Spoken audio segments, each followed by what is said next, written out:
Hey, listen, when most people think of success or failure, they think of these big, giant things. But failure is not an overnight experience, and neither is success. Failure is the result of failure to make the calls, failure to follow through, failure to say, I love you, failure to give 100%. That creates ultimate failure in life, the feelings we want to avoid at almost all costs. And yet success is also one step at a time. It's successfully making the call. It's successfully getting yourself up and following through. It's successfully making sure you make that unique contact. It's successfully breaking through the limits that used to stop you. It's the culmination of all those little successes over a lifetime that eventually creates a life that we have total pride and joy in knowing is our own. And I'm here to tell you that anything you focus on a consistent basis, you put 100% of yourself into and you try and improve daily on, you will improve. You will get better. The problem is most of us in life do not control the power of our mental focus. In fact, most of us focus on things like, well, gosh, how come my life isn't working? How come this always happens to me? And if you focus on that enough, that's exactly what you'll experience. In life, whatever we focus on consistently, we tend to manifest in our lives. Don't you already believe that? My hallucination is you already do, or you wouldn't have picked up a tape program like this. The key is getting ourselves to live by these factors. Most people in life major in minor things. That is, they're focused on how to make a living instead of how to design their life. You may be wondering what drove me to want to really study success in this level of depth. In fact, a lot of people say to me, Tony, how did you become so successful? Well, I'm complimented by the statement, but my response usually is the same thing that drives all of us to succeed. One of two experiences, either inspiration or desperation. For me, it was more desperation. I grew up in an environment I did not like, and it started back as far as high school for me.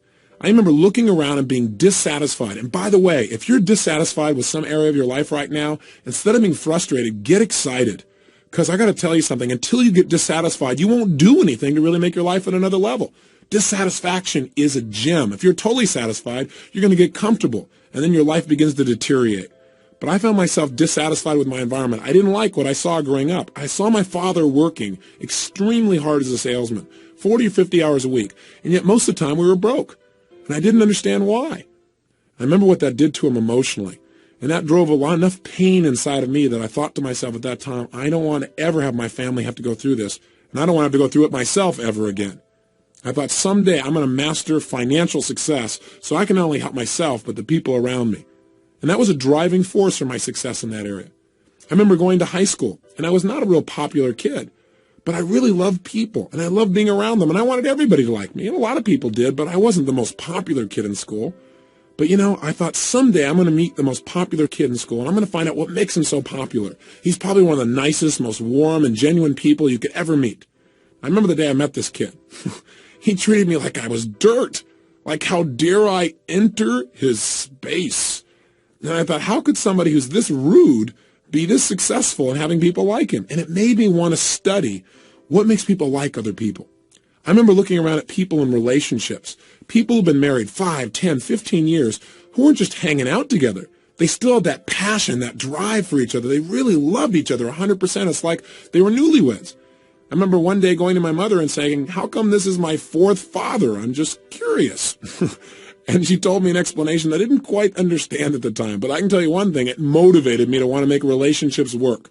So out of all of these things, what happened for me in my mind is I said, look, I don't like the way my life is. I want to make it better. And so somewhere in my mind, I linked up that what I should do is study success. That if you want anything in life, you got to make it a study. If you want to be successful, you got to study it, not leave it to chance. If you want to be happy, you got to study happiness. If you want to be wealthy, you've got to study wealth. If you want to be healthy, you got to study health. You can't just hope that things will turn out okay. You can see what hoping does for most people. Most people don't have what they want, and they just keep hoping it'll change.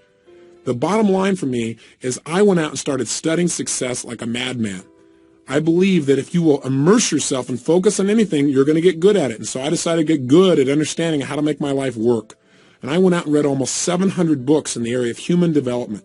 Everything from your basic positive thinking to your more esoteric forms of change when I thought I was so sophisticated. The point is this. As I read all this material and I listened to tapes constantly, in my car, anytime I could, I tried to dump some good stuff into my mind. I went to seminar after seminar after seminar. Many of them were lousy, But my attitude was, hey, if I go to a seminar and all I get is one idea, it's worth my attending. Or if I go to a seminar and all it does is tell me what I already know, but I hear it another time, and now maybe by hearing it again, I actually now use it, what a concept, then maybe I can make my life work. And so I went for that strategy that repetition is the mother of skill. And I heard enough, and I read enough, and I watched enough, and I listened enough, and I poured so much good stuff in that you can guess eventually good stuff started coming back out. In fact, within a short period of time, I became totally successful. Now, we all have our own definition of success. But you can guess what mine was back then, growing up pretty poor financially. I mean, the answer was money. I figured, hey, if you make enough money, it'll solve all of life's problems. Is that true? Of course not. But if you make enough money, at least you can arrive at your problems in style. You drive up in your limousine to handle your problem. It's a whole nother world. Seriously, my point is this. I had really made it, I thought, by the time I was 19 years old. I went out and just used massive action. I read all these books, I listened to all this material, and I went out and just applied everything I could. And in a short period of time, I had this big company. I was written up in newspapers and magazines as this young entrepreneur. They called me Wonder Boy. My ego was exploding. And I had what I thought success was at that time in my life. I had a lot of money. I was making about $10,000 a month in income, which for a 19-year-old kid, for anyone, seems like a lot of money, seems like a lot of success. But something interesting happened. And the interesting thing that happened was I'd never had that level of success before. I'd never had that many people liking me and acknowledging me. I'd never had that much money. I'd never had that kind of experience. It was beyond my comfort zone. Now, I'm not talking about consciously now. See, consciously, I thought I wanted more and better and all these other kinds of things, but subconsciously, I believe that most of us have a subconscious idea of what we think we deserve. I mean, imagine it as if it's a thermostat attached to your brain. If we have a thermostat in this room and we set it at 68 degrees, and it's not hot enough in here, things aren't moving, it's not warm enough, and the temperature drops down to 62 degrees, what's going to happen? The heaters kick on. All of a sudden, what happens is anxiety. Your brain says, hey, we got to make it better than this. This isn't good enough for me. And sure enough, all of a sudden, you get this push, this drive to change things. And that's what happens in life when it's not good enough. When your life does not represent right now what you think it should be like. What's interesting, though, that most people don't realize is it happens on the other side, too. What do I mean? I mean, if you set it at 68 degrees, and all of a sudden things start going really well, hey, it starts heating up in here. We start cranking. If it gets up around 72, 73 degrees, what happens in this room? The air conditioners kick on, and you begin to sabotage your own success, and you drop right back down to where you subconsciously think you deserve to be in your relationships and your economics and your level of acknowledgement. Does this make sense to you? It doesn't make sense intellectually, but it does make sense when you start studying how human beings behave. And that's what I did. I began to sabotage my own success. How? I started to not show up for key meetings. I started to treat people harshly who didn't deserve to be treated harshly at all. I started eating like I was going out of style. I was never into drugs or alcohol, but I used food like it was a drug. If I didn't like how I felt, well, I just eat something. That was going to change how I felt. But then I looked in the mirror and I was getting fatter and I felt worse, so I ate some more. And it just didn't work. I got caught up in this vicious circle, so much so that within 2.5 months, I gained 38 pounds. That is not easy to do. You have to eat tons of food and not move very much to pull that off, which I managed to do. The bottom line is this, though. As I began to sabotage, it didn't stop with me. It started to affect everyone around me. I fired almost everyone in my company. I only had about 3 employees left. And I'd fired them too, but every time I go there, you're fired, they go, I know, and they just keep on working, thinking sooner or later things would work out and I'd become sane. I went totally broke financially, and I moved into a little 400 square foot bachelor apartment in Venice, California. No kitchen, washing my dishes in the bathtub, waking up each morning with major goals, things like, what am I going to eat today, and what's going to happen to Luke and Laura on General Hospital, my favorite program at the time. So how do I get to be here with you? How did my life turn around? Well, the answer is it wasn't just by more information. It wasn't just by more technology, although that made a difference. What made the big difference for me is a friend came by, someone I hadn't seen in about 2 years. And the reason he came by to visit me and had to track me down is he couldn't call me on the phone because my phone was disconnected. At this point, my nickname had gone from Wonder Boy in the newspapers to just Boy. I changed virtually everything in my life. from my emotions to my finances, from my confidence to my physical health. How did I do it?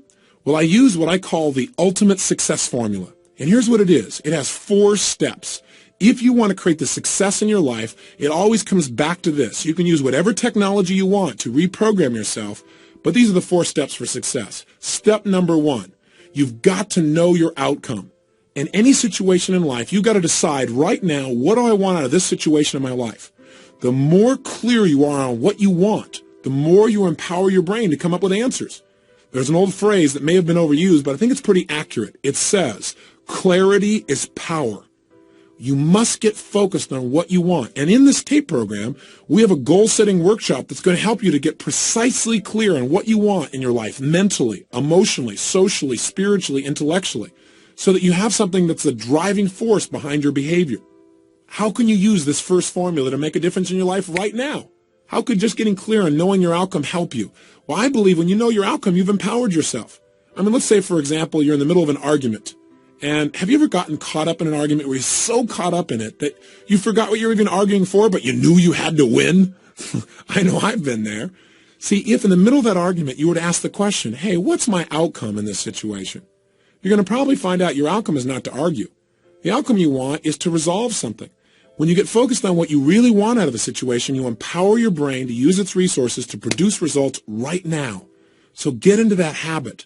The habit of asking yourself, what's my outcome? And throughout these 30 days, I'm going to constantly ask you, how can you use this? What I just said, what's useful about that for your life? What is your outcome in applying this in your own life?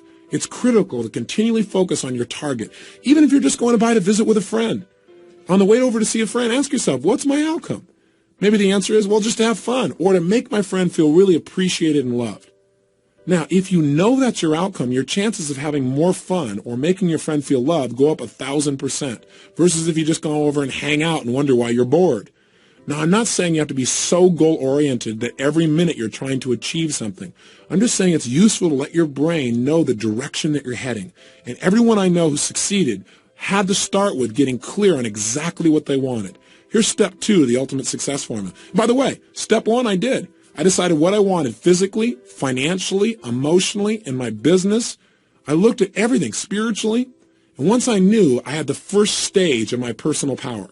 Step 2 to tapping your power is you've got to use it. That is, you've got to get yourself to take action and move towards the achievement of your goals. Now, what most people tell me is, but I don't know what to do. I don't know. What if I try and it doesn't work?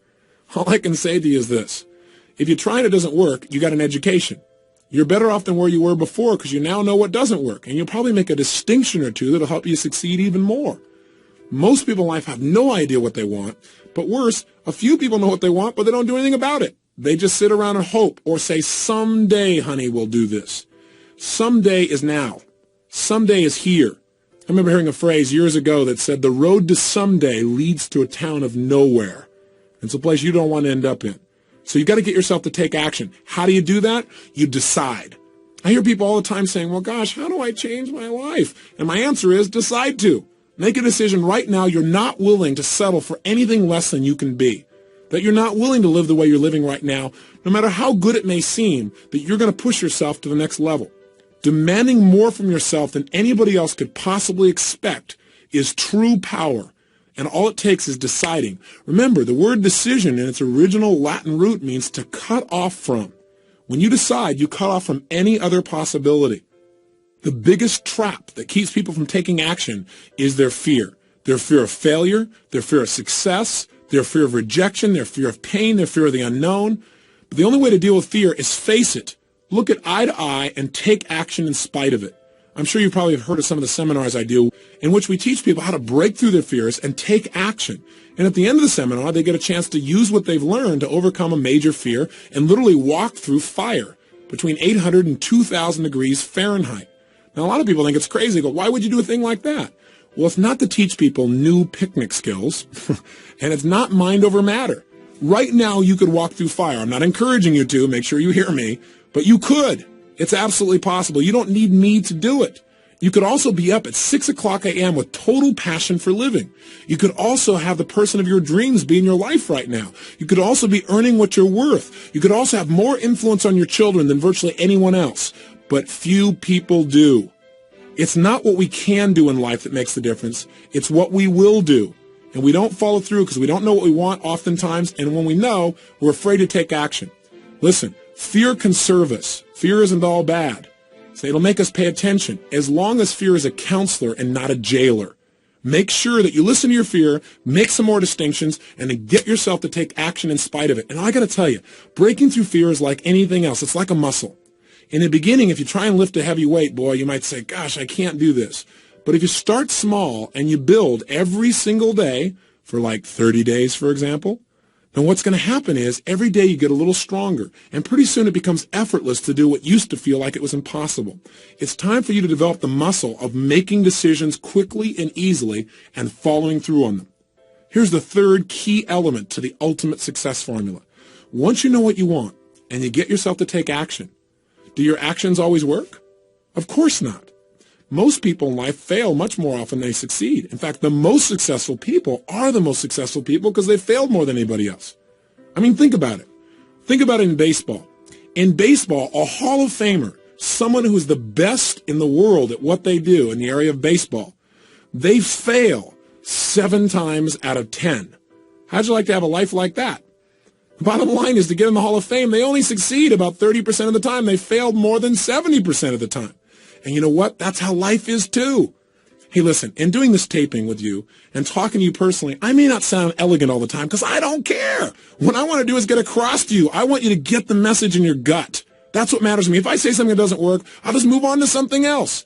And I ask you to try the same thing in life. Most people in life, out of their fear of failure, don't try anything at all. That's ultimate failure. You got to get yourself to take action. You got to get yourself to follow through, and you got to be willing to notice whether it's working or not. That's step 3. Notice what you're getting from your actions. In other words, you know what you want. You got yourself to take action. Now notice, is it working? Am I getting closer to my goal or further away? Don't kid yourself or just keep taking action because after all, you work so hard to do it this way, I might as well keep on doing it. So you don't want to get locked into tunnel vision. Remember, flexibility is power. What you've got to do, though, is know what you're getting. I mean, a standard example is, have you ever had somebody come up and talk to you? And they're going on and on and on. And you're trying to be very polite, and they mistake your being polite. There's a way to speed up this formula. And that way is this. Instead of just knowing what you want and taking random actions, you can use what I call role modeling to accelerate the pace of your success. What I did is I said, okay, what do I want? I'm 38 pounds overweight. I want to lose this weight. I want to be 38 pounds lighter, and I want to have more energy. I want to feel more vibrant in my life. You can tell by my energy level that I'm a real low-energy person now compared to how I was then. Seriously, I decided what I wanted. And then what I did is I said, okay, I got to take action, but what action should I take? I didn't know. I tried dieting a zillion times, and you know what? It would work. I would lose weight, and then I'd gain it right back again. And I'd lose weight and gain it back again. So what I decided to do is instead of just taking some actions and sooner or later figuring it out, I decided to use a role model. I said, let me find someone who's already getting the results that I want. And let me find out what that person is doing and do the same things. That is, I believe that success leaves clues. That if people succeed, it's because they're doing certain things over and over and over again. And if we do the same kinds of things, if we plant the same kinds of seeds, we're going to reap the same kinds of rewards, regardless of our age or our background or our religion or our color or our gender. None of that matters. What matters is the law works for everyone. And if you apply it, it'll work, but you got to know what to do. And so this program is the result of me going out and modeling people that are successful. That is, instead of reinventing the wheel and having you and I keep doing trial and error on everything, I said, hey, let me find somebody who's already getting the results, find out what they do the same things, get the same results, speed up time. You got to remember, knowledge is not power. Knowledge is potential power. I mean, don't you know someone who knows what they should do with their life, knows they should change their life, knows how they can change their life, and they still don't do it? Do you know somebody like that maybe intimately? Like maybe you, for example, at times? Then the bottom line is knowledge is not enough. We got to get ourselves to follow through. So what did I do? I found somebody who had been overweight like me, had become thin and stayed thin for years. I found out what this person did, and I did the same things. I'm going to teach you in this program what to do that. It wasn't just dieting. That's not enough. As a result of following through and taking the same actions, I lost 30 pounds in 30 days. I lost all 38 pounds in about 7 weeks, and I haven't gone back. And the reason is I didn't just change my diet. I learned to mentally condition myself to feel differently about certain foods I was addicted to, so I no longer had a desire for them, the things that used to push me over the edge. I did the same thing in the area of relationships. I found a man who had the woman of my dreams, and I talked to him and said, hey, how did you attract this woman? And I talked to her and said, why do you like this guy? Why are you in a relationship with him? And I began to find out certain things he did that made that relationship work. And I started applying some of the same things. And I did the same thing financially. I went from a place where I had no confidence in myself emotionally, feeling depressed, to a place of total strength, and financially, a measurable change to say the least. I was broke, living in my 400 square foot bachelor apartment. What happened? In less than 12 months, I moved to my 1,200 square foot apartment, major progress at the time, 3 times bigger. To about 4 months later, I moved to a 10,000 square foot castle, literally a castle built in 1925 with a big 3-story turret overlooking the crashing waves of Del Mar, California. And I don't tell you this to impress you. I tell it to impress upon you how quickly you can make changes in your life if you learn to master this incredible computer between your ears called your brain. That's what we're going to study. We're going to study neurosciences, the sciences of success conditioning. That's what this whole program's about, and we're going to do it a little piece at a time so it's simple. If you'll do that, the culmination of the 30 days, you will find that you've gone on a mental diet that'll change your life forever. If success is really this simple, if you could go from being where I was years ago, broke in every sense of the word, emotionally broke, physically broke, socially broke, and financially broke, to wealthy in all those areas, meeting my dreams, becoming a millionaire in less than 12 months, if that's really possible, if it's really as simple as using your personal power and being flexible in your approach and modeling the most successful people, if it's really that simple, how come everybody doesn't do this? That's a good question. A lot of things in life are really simple, but people don't apply them because they get caught up in day-to-day stuff like, well, I got to pay my bills. They get caught up in making that living instead of designing the life. And they come to the end of their life and find out they lived only 1/10 of it. Not because they weren't intelligent, simply because they didn't get clear about what they wanted. They didn't get themselves to consistently take action and develop that decision-making, massive action muscle in their emotional body. They didn't vary their behaviors, and now they're stuck. It's not a place I think you want to be. Otherwise, you wouldn't have invested in this program, and you wouldn't be taking the time to listen now. So what I'm asking you to do is break through those fears that stop you. And the biggest one that comes up again and again, we've already mentioned it, is failure. I want you to know that failure can be your best friend. Think about it. The greatest successes in the world are people who often had so much pain from a failure that it drove them to much greater success. Did you know those little 3M stickers, for example? Those ones that you see that you can put, I think they're called Post-it notes. You can write on them and put them on something and take it right off instantly. Do you know that was a result of a massive failure by the chemist? He was working at the time to create an adhesive that would last forever, something that you could never pry things apart with, and as a result, he came up with this stuff that didn't work at all. But he was smart enough to say, hey, what could I use this for? How could I use this supposed failure? And he turned it into a multi-million-dollar business.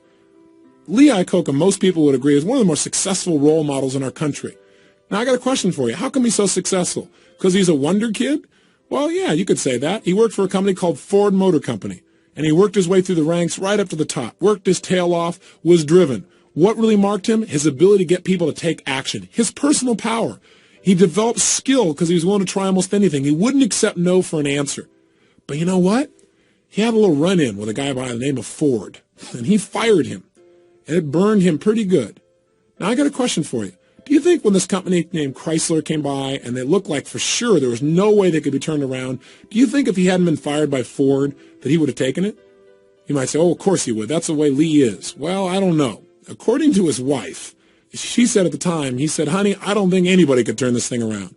She said, boy, well, I bet Mr. Ford will be real happy to hear that. That's all it took. He was so angry from the pain and failure of his past, quote-unquote failure, that he was going to show him that it wasn't his failure, that Mr. Ford made the mistake. Another company that's mentioned, IBM. It all started because a guy by the name of Tom Watson, who worked for a competing company called NCR, got fired by the CEO there also. He got so mad, he said, I'm going to develop a company that will dwarf yours someday. See, welcome frustration. I got to tell you something. When I get frustrated, I've learned to get excited. I've learned to literally condition myself so that frustration creates excitement. You know why? Because when I'm frustrated, I know I'm about to have a breakthrough. It means my brain is searching. If I get confused about something, instead of going, I'll never learn this, my response to that is, hey, I'm about to learn something. Because my brain is searching for a new answer, and if it keeps searching, it's going to come up with one. I believe the emotions that many of us consider negative, like frustration and rejection and pain, can be our greatest friends because they can drive us to success. You know what? I think one of the things that happens for a lot of people when they get successful is they get superstitious. It's like they work so hard for the success and they now finally have it. So all of a sudden they don't change. They don't vary their behavior. They kind of like want to stay the way things are. They get incredibly conservative and they miss out on the juice of life. Stay out of the trap. Listen, when people succeed, they tend to party. When they fail, they tend to ponder. Now, the pondering, many times we create our greatest successes in life.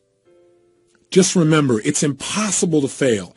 If you try something and it doesn't work, just try something else and learn something from what you just did. As long as you learn something, you've succeeded. Something else I want to remind you of as well, and that is sometimes people say, well, gosh, I'm going to do these exercises. I know I'm going to be better physically and emotionally and psychologically, and I'll feel more confident, but I want to work on my career. I want to take my business next level. I want a business program. I want to tell you what, Personal Power is one of the most powerful business programs because it deals with the source of all your business, which is you. When you're in better shape, suddenly you negotiate more effectively. When you're in better shape, your creativity flows. When you're in better shape, you're a better manager of people. That's why if you saw the infomercial, which is how I assume you got to this program, then you saw people like, for example, Bill Farley of Farley Industries endorsing this program, saying it was one of the best business programs they ever went through. Well, that's because Bill became a billionaire before the age of 40, all by using these personal power type of techniques. So I want you to know this is very business oriented. Or a Bill Nicholson, he's a turnaround expert for major corporations. In the early 80s, he took on a major corporation that was losing $1 million a day and turned it around so that within 4 years, it was doing more than $4 billion in revenue and the highest net returns of the history of the company. So I want you to know that these people endorse this because it works. So if you're a little bit skeptical, I understand that. But understand, changing yourself is the first place to changing your career and changing your business. Right now, as this tape ends, I want you to do your first assignment. Really simple. Remember I told you, the way to build a muscle so that you're really strong is start small and build. So we're going to start with something really simple. I want you to think of 2 actions you've been putting off. 2 things that you should do, 2 things that you need to do, but you keep putting it off. Maybe it's a phone call or 2. Maybe it's somebody you've had some poor communication with and you need to clean it up, but you're not doing it. Maybe it's just going in the house and cleaning it up right now. Maybe it's some kind of report you need to do. I don't know what it is. But right now, I want you to think of what are 2 actions you've been putting off that if you were to take them now, it would increase the quality of your life. Either simply it would just increase the quality of your self-esteem because you feel good because you actually followed through, or maybe even more powerfully, what are 2 decisions or 2 actions you could take right now that would immediately change the quality of your life? Maybe it's to stop smoking. Maybe it's to eliminate certain kinds of food. But if you were going to do something right now that was going to change your life, what are those 2 actions? And what I want you to do is decide. Remember, to decide means to cut off any other possibility, to resolve once and for all, this is it. There's tremendous power in that. Start with something small if you want, and then build. But right now, write down 2 decisions you've made, and then take action on them immediately. I mean, right now. I mean, even before I finish talking here, stop the tape, pick up the phone, and make that call you've been waiting for. Do not put it off another minute. I don't care what it takes. There's power in momentum. I'm a big believer that once you set a goal, once you make a decision, you should immediately, in that moment, do something to start making progress towards it. That way you can't cop out later on or get caught up or lose your momentum. So please do it now. And I know not all things can be done right now, so maybe it's something you have to do tomorrow morning. But whatever you're going to do, make the decision and then commit to follow through and then check in tomorrow. Because this is the first step to grabbing your personal power. And remember, there's no way to fail. You might say, well, gosh, what if I do this and it doesn't work? What if I try this and it doesn't happen? Hey, what if I screw up? Then screw up big. Go for it. Do a big screw up. Because then you'll learn something. Hey, remember, success in life is the result of good judgment. Good judgment is usually the result of experience. Experience is usually the result of bad judgment. So if you got some bad judgment and it doesn't work out, you'll learn something and it'll make you more successful in the future. Just go for it. Don't be afraid. Make it happen. And you may say, well, it's such a little thing to do. I'll do it later. If it's little, then do it now. Don't put it off, okay?